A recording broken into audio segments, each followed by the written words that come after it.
बंदी छोड़ सतगुरु रामपाल जी महाराज जी की जय हो।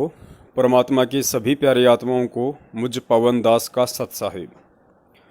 पुण्यात्माओं, बहुत सारे भाई बहनों को थोड़ी चिंता बनी हुई है। जैसे कल हमारी जो एक बहन है संगत में से, उन्होंने दास को फ़ोन किया क्योंकि उन्होंने जो परमपिता परमेश्वर ने दास को निमित्त बनाया था सोना ना पहनने वाला वीडियो देख के उनको अंदर से परमेश्वर की दया से उनको प्रेरणा हुई और उन्होंने जितना भी सोना था सारा उन्होंने अपने शरीर से उतार दिया।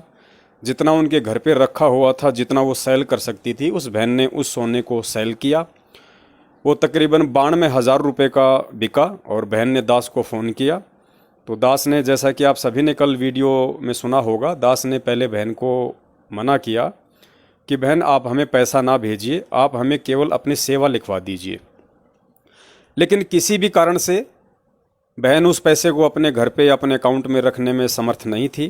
तो बहन ने कहा कि हमें आप पे पूर्ण विश्वास है, आप हमारे भगत भाई हो और आप इस पैसे को अपने खाते में डलवा लीजिए और किसी भी भगत भाई बहन को आवश्यकता हो, जो ज़रूरतमंद हो, परमेश्वर उनकी मदद करवाएं।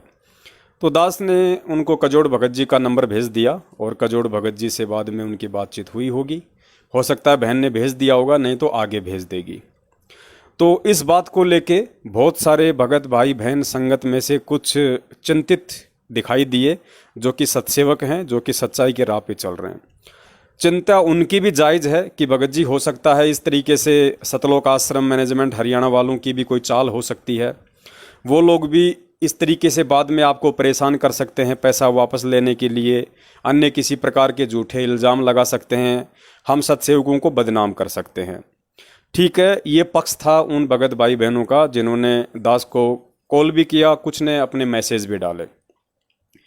तो दास यहाँ पे उन सभी भगत भाई बहनों को जो दास को मैसेज कर रहे हैं या दास को जिन्होंने फ़ोन करके ये सलाह दी है, उन सभी से दास की प्रार्थना है, दास उनको एक संदेश देना चाहता है कि देखिए,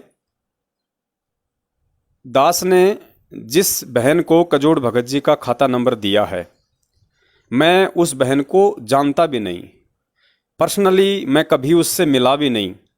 हो सकता है उससे पहले मेरी और उसके कभी बातचीत भी हुई हो, मुझे उसका ध्यान भी नहीं। वो बहन कहाँ से है मुझे ये भी पता नहीं, उस बहन का नाम क्या है मुझे ये भी पता नहीं, उस बहन ने नाम दीक्षा कब ली मुझे ये भी पता नहीं। उसने दास का वीडियो देखा, उसको अंदर से परमात्मा ने प्रेरणा की और उसने सोना बेच के दास को फ़ोन किया, दास ने खाता नंबर दे दिया। अब पुण्यात्माओं, एक चीज़ हमें यहाँ पे समझनी पड़ेगी। पहली बात तो ये, अगर ये पवन दास अगर इस तरह की, अगर ये फ्रॉडबाजियों से अगर डरता, घबराता, या कोई पवन दास को बदनाम कर देगा, झूठा इल्ज़ाम लगा देगा, इन बातों से अगर मैं डरता, अगर मैं विचलित होता, तो आज 7 साल से इस परम पिता परमेश्वर के सत भक्ति मार्ग में इन काल भगवान के सबसे बड़े गुंडे, सबसे बड़े एजेंट सतलोक आश्रम मैनेजमेंट हरियाणा वालों के सामने चट्टान की तरह डट के खड़ा नहीं होता। जिन्होंने 3 बार दास को जान से मारने की पूरी कोशिश कर ली हथियारों समेत, 2 बार तो इनका मौका लगा, इन्होंने दास को कमरे में बंद करके जानवर की तरह पीटा, लेकिन परमात्मा ने बाल भी नहीं टूटने दिया। और परमेश्वर ने हर तरीके से इनके नाक में वो दम रखा कि छींक आवे तो इनको छींकने का भी मौका नहीं दिया। मुझे भी इस बात का पता है कि पिछले 7 वर्षों से परमेश्वर ने जो सच्चाई भगत समाज में पहुंचवाई है, सभी सत्सेवकों के माध्यम से, सभी भाई बहनों के सहयोग से, उसके बाद में ज़्यादा भी नहीं तो कम से कम 100 करोड़ से ऊपर का तो सतलोक आश्रम मैनेजमेंट हरियाणा का नुकसान मान ही लो, जो इनके धार्मिक धंधे में हुआ है, जो इन्होंने देश और दुनिया में परमपिता परमेश्वर सतगुरु रामपाल जी महाराज जी की आड़ में, उनके नाम से जो गली गली, गांव गांव, देश विदेश में झूठे और फर्जी नामदान केंद्र खोल रखे हैं बिना गुरु के आदेश के, उन नामदान केंद्रों पे लोगों ने जाना छोड़ दिया। उन नामदान केंद्रों पे बैठे हुए ठगों को, जो खुद कोई काम धाम करते नहीं, 95% लोग संगत के दान से, ज्योति पाठ के पैसों से खाते हैं, मकान किराया भरते हैं, बच्चों की फीस भरते हैं, मोबाइल, गाड़ी का तेल बिल सब भरते हैं। उन सभी के धंधे पे आफत आ गई। तो मुझे इस बात का अच्छे से पता है कि मेरे ऊपर ये लोग किस कदर लालटेन की तरह चसे हुए हैं। ये कोई भी मौका अपने हाथ से नहीं जाने देंगे जिससे कि पवन दास की बदनामी हो या पवन दास को मौत के घाट उतारा जाए। मेरे साथ परमेश्वर है, मेरे साथ मेरा गुरु है, मेरा भगवान है, और वो मुझे जो प्रेरणा करके चलाता है वो मैं उनका साक्षात आदेश ही मानता हूँ, क्योंकि सतगुरु की प्रेरणा सतगुरु का साक्षात आदेश होता है। और जिस कदर उन्होंने पिछले 7 साल से इस भयंकर षड्यंत्र से और ऐसे ऐसे महागुंडों के बीच से मुझे निकाल के, और जिस कदर मुझे सेवाएं दी हैं, सेवाओं के लिए मुझे समय दिया है, और इन काल एजेंटों के नाक में उस परमात्मा ने जो दम किया है, जिन गुरुदेव के कलयुगी परिवार वाले भाई बंधु रिश्तेदार बेटा बेटी पत्नी की लोग देवी देवताओं की तरह पूजा किया करते थे, उनको मानते थे, उनको इज्जत दिया करते थे बरवाला कांड से पहले, आज उन बेटा बेटी भाई बंधु रिश्तेदार जवाई उनकी पत्नी यहाँ तक कि जो उनके खास रिलेटिव हैं, आज संगत वाले उनको मिट्टी के भाव जानने लगे हैं, उनको 2 कौड़ी का समझने लगे हैं कि परमेश्वर का कोई बेटा बेटी भाई बंधु जवाई नहीं है, ये स्वयंभू परमात्मा है। लगता जरूर है कि ये माँ के गर्भ से आया है, लेकिन ये माँ के गर्भ से नहीं आया, ये सारा खेल उसका सूक्ष्म है, क्योंकि परमात्मा ने इस समय ज्ञान आधार से अपनी पहचान करवानी थी, इसलिए परमात्मा ने जानबूझ के ऐसी लीला की ताकि लोग इस ज्ञान को समझ के, इस तत्व ज्ञान से मेरी पहचान करें, मेरी परख करें और मुझे एक मानुष से अलग दृष्टि से देखें। जैसे आदरणीय गरीबदास जी महाराज जी भी ठीक उसी प्रकार इस पृथ्वी पे आए थे लीलामय तरीके से, जैसे आज परमपिता परमेश्वर सतगुरु रामपाल जी महाराज जी आए हैं। गरीबदास जी महाराज जी भी ठीक इसी प्रकार रानी माता के गर्भ से आने की उन्होंने सूक्ष्म रूप में लीला की, दुनिया को लगा कि ये माँ के पेट से आए हैं। ठीक इसी प्रकार आज संत रामपाल जी महाराज जी इंद्रो माई के गर्भ से आने की लीला की सूक्ष्म रूप में, लेकिन वो गर्भ से नहीं आता। गरीबदास जी महाराज जी के पिताजी का नाम बलराम जी, माता का नाम रानी था। आज संत रामपाल जी महाराज जी की सांसारिक दृष्टि से जो माता जी हैं उनका नाम इंद्रो देवी, जो कि अपनी देह का विसर्जन कर चुकी हैं, और उनके सांसारिक रूप में जो पिताजी वो श्री नंदराम जी, जो कि अपना देह का विसर्जन भी कर चुके हैं। आदरणीय गरीबदास जी महाराज जी के भी बेटा बेटी थे, इधर संत रामपाल जी महाराज जी के भी बेटा बेटी हैं। सांसारिक रूप में दिखावे में उनके भी रिश्तेदार थे, इनके भी रिश्तेदार हैं। वे भी जाट परिवार में आए, ये भी जाट परिवार में आए, वो भी जमींदार थे, ये भी जमींदार हैं। तो कहने का मतलब है पुण्यात्माओं, ज्ञान परमेश्वर ने हमें इसीलिए दिया है ताकि हम उस परमात्मा को सांसारिक दृष्टि से एक मानव की तरह ना देख के हम उसको परमेश्वर की दृष्टि से देखें, तभी वो हमें समझ में आएंगे। तो पुण्यात्माओं, दास के कहने का मतलब है ऐसी ऐसी चाहे 1000 बहनें दास के खाते में पैसा डालो, चाहे कजोड़ भगत जी के पैसे उसमें खाते में पैसा डालो, हमें कोई टेंशन नहीं है किसी प्रकार की, ना हमें कोई बदनामी की चिंता है, ना हमें किसी के कोई घातक हमले की कोई चिंता है, ना किसी की कोई फ्रॉडबाजी की कोई टेंशन है। क्योंकि सपोज कीजिए उस बहन की जगह अगर मेरी अपनी बहन होती सगी, जिसको अपन कह सकते हैं सांसारिक दृष्टि से, जिसने मेरी माताजी से ही जन्म लिया हो, जिसे हम अपनी सगी बहन कहते हैं, उस बहन के साथ भी यदि ऐसी ही कोई प्रॉब्लम होती और यदि वो उस पैसे को अपने घर पे रखने में योग्य नहीं होती और वो बहन मुझे कहती कि भाई मेरी तरफ से ये 50,000 रुपये हैं और तू अपने खाते में रख ले, और अगर किसी को मदद की ज़रूरत हो तो उसकी मदद कर देना, नहीं तो बाद में मेरे वापस लौटा देना, या गुरुजी आए तो गुरुजी के चरणों में भेंट कर देना। तो बताइए पुण्यात्माओं, उस समय मैं क्या करता? क्या मैं अपनी बहन की उस बात को टाल देता? क्या मैं अपनी बहन को ये कह के मना कर देता कि बहन नहीं, क्या पता तू कल को मेरे ऊपर झूठा इल्ज़ाम लगा दे, क्या पता तू कोई फ्रॉडबाजी कर दे, क्या पता तेरे मन में कोई छल कपट हो? क्या मैं अपनी उस सगी बहन को ये शब्द कह सकता हूँ? क्या मैं उसके कहने पे उस पैसे को अपने खाते में डलाने से मना कर सकता हूँ? आप कहेंगे जी बिल्कुल नहीं कर सकते, क्योंकि वो आपकी अपनी सगी बहन है, वो ऐसा नहीं कर सकती। तो पुण्यात्माओं, ठीक यही धारणा हमने भक्ति मार्ग में लानी पड़ेगी। इस परमेश्वर के भगत बनने के बाद, इस परमेश्वर की सत भक्ति अपनाने के बाद, इस परमेश्वर का तत्व ज्ञान लेने के बाद, वो जो बहन है जिसको मैं जानता तक नहीं, जिसका नाम तक नहीं जानता, वो कहाँ से है मैं ये नहीं जानता, ना वो मेरे बारे में कोई जानती सिवाय एक नाम के कि पवन दास सतसेवक, बस। इसके अलावा वो मेरे बारे में कुछ नहीं जानती और इसके अलावा मैं उसके बारे में कुछ नहीं जानता। उसके बावजूद उस बहन ने विश्वास करके और यदि दास के पास में पैसे रखने के लिए कहा है, और जबकि मुझे पता है कि वो मेरी गुरु बहन है, तो गुरु बहन तो माँ जाई सगी बहन से भी लाखों गुना बढ़ के होती है, तो मैं उसे अपनी सगी बहन ना मान के मैं कैसे उसके ऊपर शंका कर लूं?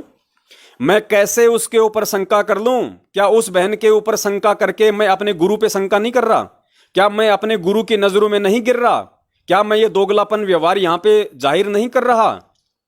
अगर मैं इस तरह के विचार अविश्वास वाले कि वो बहन कल को ये कर देगी वो कर देगी, अगर मैं अपने मन में लेके आता हूं, तो ये जाहिर होता है, ये सिद्ध होता है कि मैं अभी उसको अपनी सगी बहन से भी ज्यादा नहीं मान रहा। मैं उसको अपनी सगी बहन से भी कम मान रहा हूं, जो मेरी माँ जाई है। लेकिन ज्ञान ये कहता है कि बेटा वो तेरी गुरु बहन है, और जो धर्म की बहन होती है, जो गुरु बहन होती है, वो तेरी माँ जाई सगी बहन से भी लाखों गुना बढ़ के होती है। तो पुण्यात्माओं, पवन दास की तरफ से कोई भी भगत भाई बहन टेंशन लेना छोड़ दे, चिंता लेना छोड़ दे। मेरा रखवाड़ा राम है, और इसके अलावा कोई माई का लाल इस धरती पे मेरा बाड़ बाका नहीं कर सकता 1 इंची भी, क्योंकि मैं परमात्मा के प्रति समर्पित हूं।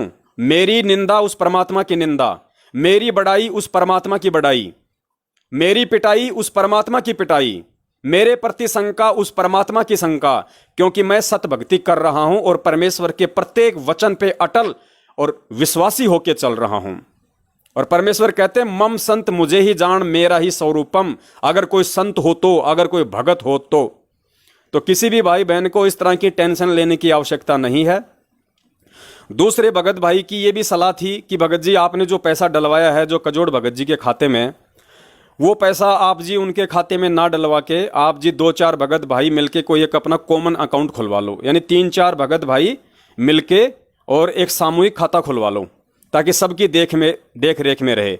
तो मैं निवेदन करूंगा भाई, ये कोई चंदे का पैसा नहीं आ रहा है, ये कोई अज्ञानी और मूर्ख लोगों का पैसा नहीं आ रहा है जो समय आने पे अपनी जुबान से फिर जाएंगे।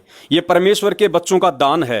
वो हमारे खाते में पैसा डालने से पहले या रजिस्टर में सेवा की एंट्री करवाने से पहले उस पैसे को अपने पूज्य गुरुदेव का, जहां भी उन्होंने अपने घर में दरबार लगा रखा है, सबसे पहले उस दरबार में रखते हैं उस पैसे को, और परमात्मा से ये निवेदन करते हैं, दंडवत करके प्रार्थना करते हैं कि हे परमपिता परमेश्वर, ये मिट्टी हमने आपको समर्पित कर दी है, और परमात्मा ये सेवा हम वहां पे लिखवा रहे हैं। अब हमारे लिए तो मिट्टी के नोट हैं, ये कागज के नोट हैं परमात्मा, हम तो आपको समर्पित कर चुके हैं अभी, ये चाहे सेवा में लगे या ना लगे। और फिर परमेश्वर कहते हैं कि साधु भूखा भाव का, धन का भूखा नहीं।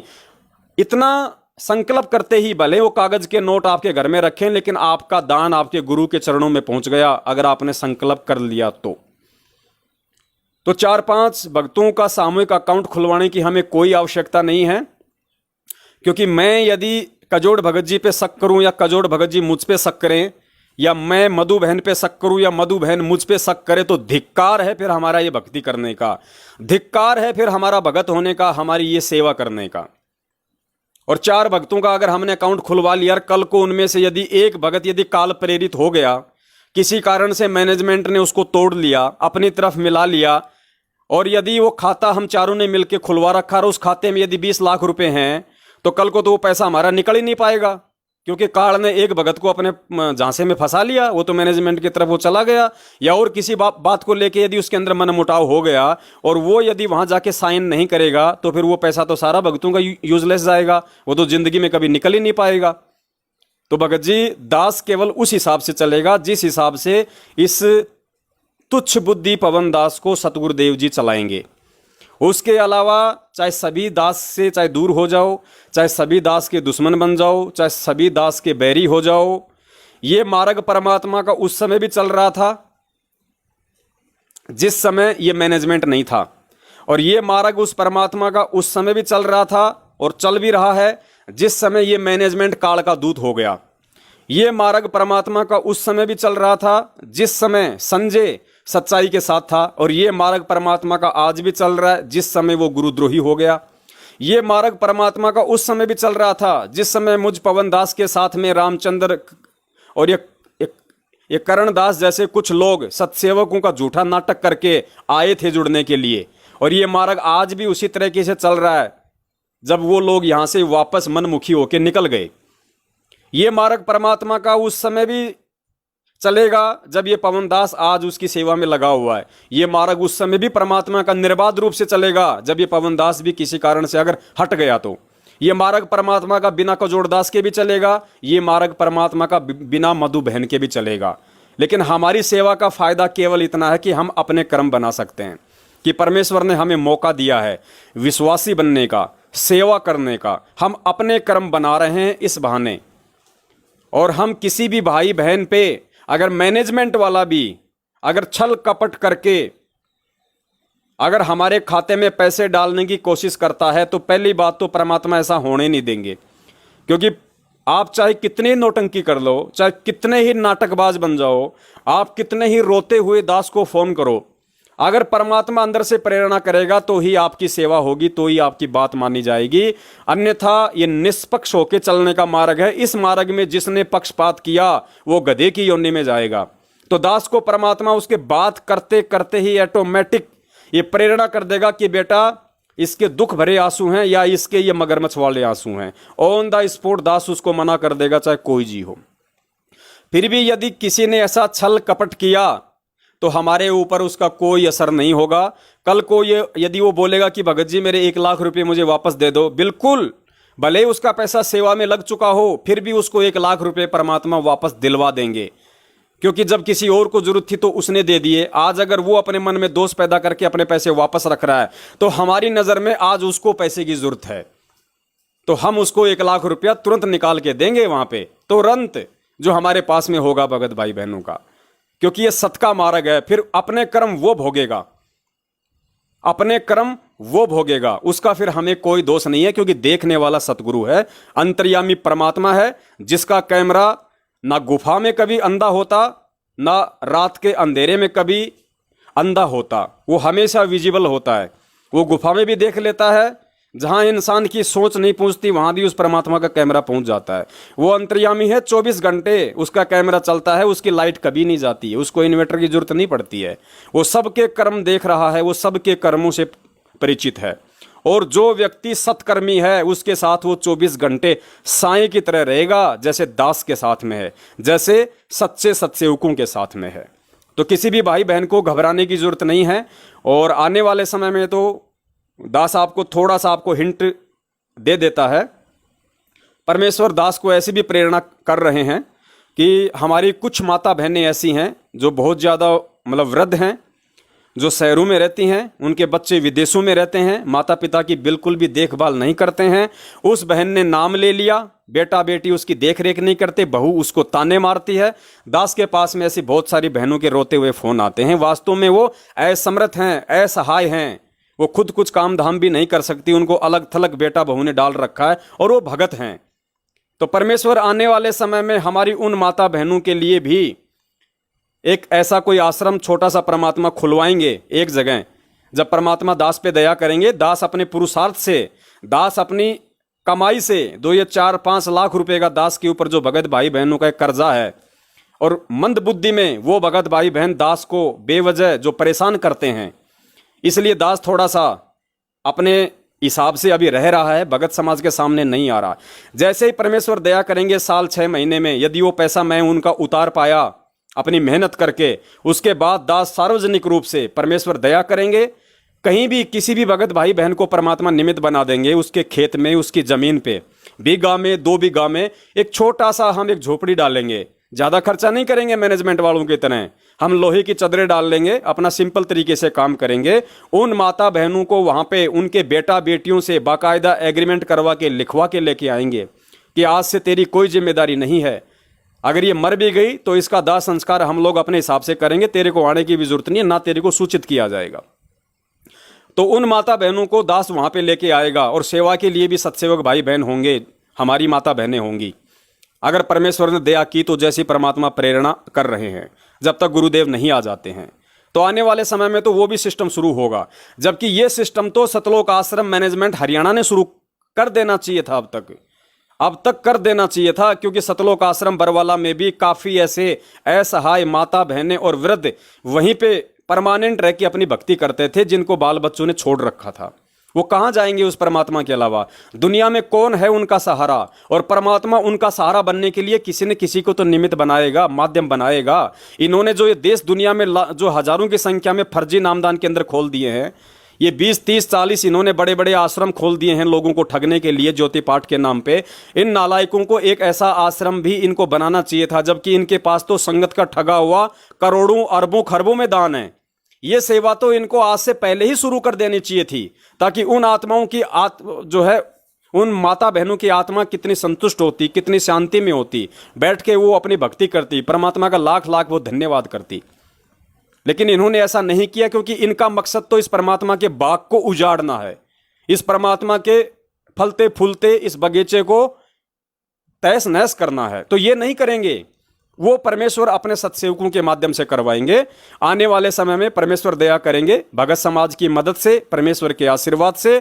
आने वाले समय में यदि उस मालिक ने दया की तो आने वाले समय में एक छोटा सा परमेश्वर के नाम पे एक आश्रम भी होगा, जिसमें हमारी वृद्ध माता बहनें होंगी जो अपनी भक्ति करेंगी। उनकी सेवा के लिए वहाँ पे हमारे भाई बहन होंगे, और हर महीने परमात्मा साध संगति का वहाँ पे प्रोग्राम भी रखवाएंगे। तो दास की ये अंतिम प्रार्थना है, कोई भी भगत भाई बहन किसी भी क्रिया पे चिंतित ना हो। दास अपनी तरफ से करे तो 100 गलतियां हो सकती हैं, लेकिन दास को परमात्मा प्रेरणा करके चलाता है, सतगुरुदेव जी प्रेरणा करके चलाते हैं, इसलिए गलतियां होना नामुमकिन है। तो निश्चिंत रहें आप लोग। सत साहिब बंदी छोड़ सतगुरु रामपाल जी महाराज की जय हो। सत साहिब।